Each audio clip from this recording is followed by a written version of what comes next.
गंवार जिठानी modern देवरानी। अर्पिता की शादी राकेश से तय होती है, जो एक सरकारी नौकरी करता था। अरे चाची, अर्पिता इतनी सुंदर, पढ़ी लिखी और मॉडर्न लड़की है, फिर कहाँ आप इसकी शादी ऐसे घर में कर रही हैं?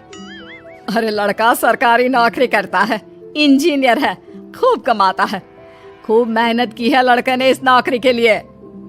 अर्पिता भी राकेश को पसंद नहीं करती थी, लेकिन पिता ने हाँ कर दिया तो शादी के लिए मन मारकर तैयारी कर रही थी। हाँ माँ, चाची ठीक ही तो कह रही हैं। पता है मेरी सहेलियों के पति कितने मॉडर्न हैं। अरे देख बेटा, तू मॉडर्न है ना, वो पढ़ने लिखने वाला गांव का होनहार लड़का है, तू जैसा रखेगी रहेगा। अब तक कोई उसकी केयर करने वाला नहीं था, है तो सिर्फ एक भाई भाभी, और माँ पिता तो गांव में ही रहते हैं। अर्पिता का मुंह बन जाता है। वो पिता के फोन से राकेश का नंबर लेकर उसे मिलने के लिए बुलाती है। आज तो मैं उसे साफ साफ मना कर दूंगी, मुझे नहीं करनी शादी। शक्ल देखिए, ना कपड़े पहनने का तरीका है ना बोलने का।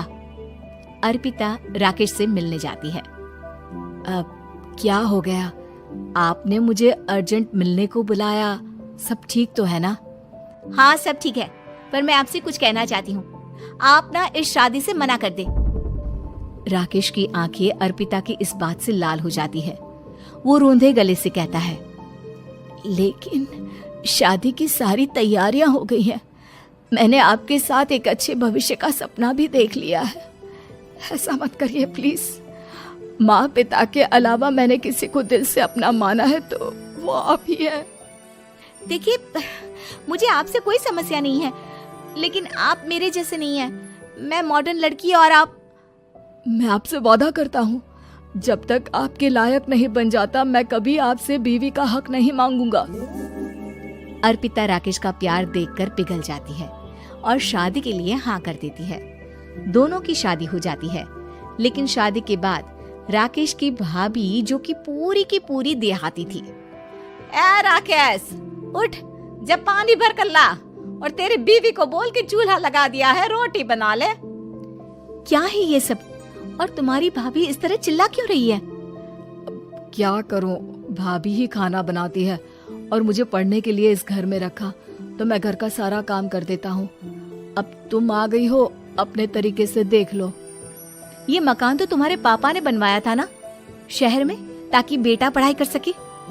हाँ, पर भाभी ही पूरे घर में रहती है। ठीक है, देखो अब। अर्पिता बाहर जाती है।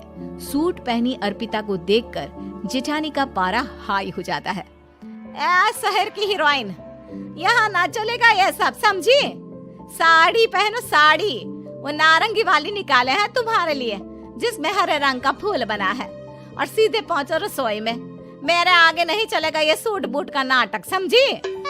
देखिए भाभी, आप बड़ी हैं, आपने राकेश की पढ़ाई में मदद की, लेकिन ये मकान इनके पिताजी का है, तो मैं अपना पोर्शन अलग कर रही हूँ।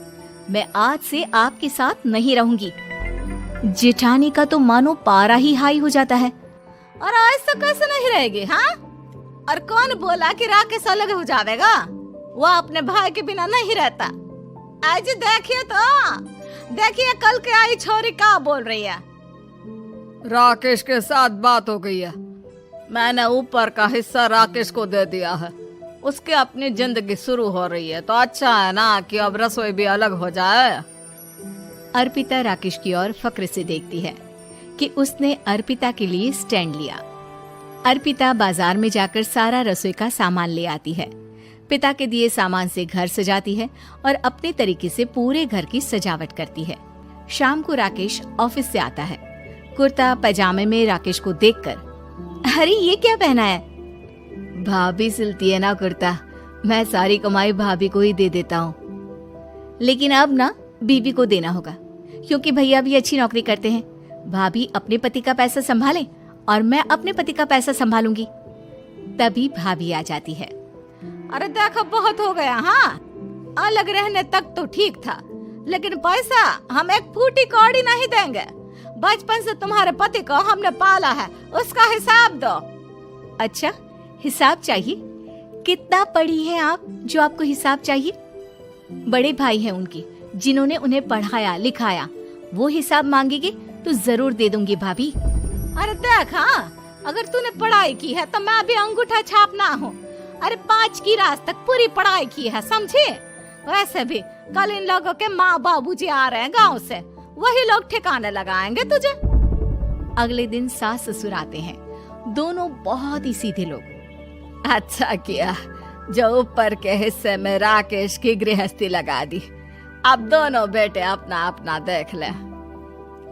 छोटी बहू कहाँ है?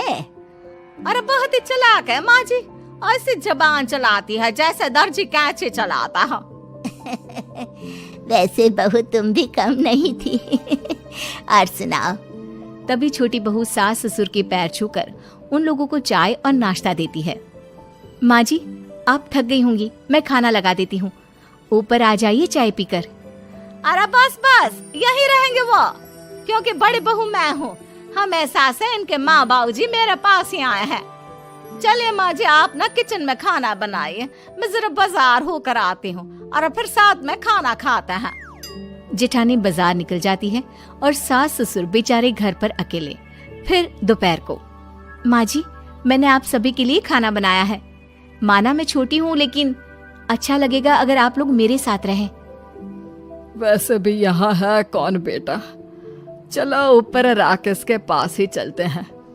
सास ससुर दोपहर का खाना खाकर वहीं आराम करने लगते हैं कि जेठानी आ जाती है। अरे वाह, ये तो वही बात हुई ना, कल की आई को पूरा परिवार और हम अकेले के अकेले। भाभी देखिए, परिवार में प्यार से रहा जाता है, ना कि चालाकी से। अम्मा खाना कैसे बनाती, पहले ही गांव से थक कर आई हैं। हाय रे दया, तो मैं का बाजार से ऐस करके आ रही हूँ। अरे भूख के मारे मेरा सर दर्द हो रहा है, पर यहाँ मेरी फिक्र कौन करेगा? अरे तो किचन में खाना है, लगा देती हूँ मैं भाभी।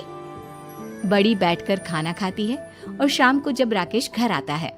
अरे राकेश, तू तो पूरा हीरो लग रहा है इन कपड़ों में। ऐसे कपड़े पहले क्यों नहीं पहनता था? राकेश बीबी की तरफ देखता है और फिर कहता है, माँ पहले पहनाने वाली नहीं थी ना। हाँ हाँ, और हम जो हाथ से सिल सिल कर कुर्ता पहनाते थे उसका का? अरे तुम्हारे भैया तो आज भी पहन रहे हैं। तभी अर्पिता सास के लिए कपड़े और ससुर के लिए शर्ट पैंट ला कर देती है। उन लोगों को फ्रिज से ठंडा पानी और टीवी में फिल्म दिखाती है। अरे कब से इनको बोल रहे हैं कि फ्रिज वाले आओ, लेकिन ये है कि मानत ही ना है। बहू, अब तो तुम ही समझाओ ससुर जी को। नहीं पापा, आप फ्रिज मत लीजिए। अरे वाह रे छोटे, खुद फ्रिज का ऐसे का मजा ले, और इनकी माँ के पास फ्रिज भी ना हो। अरे देखा पिताजी, देखा माँ जी कब बोल रही है। अरे उसकी पूरी बात तो सुन लो कि वो क्या बोल रही है। वो इसलिए क्योंकि अब माँ जी और पापा यही रहेंगे मेरे पास।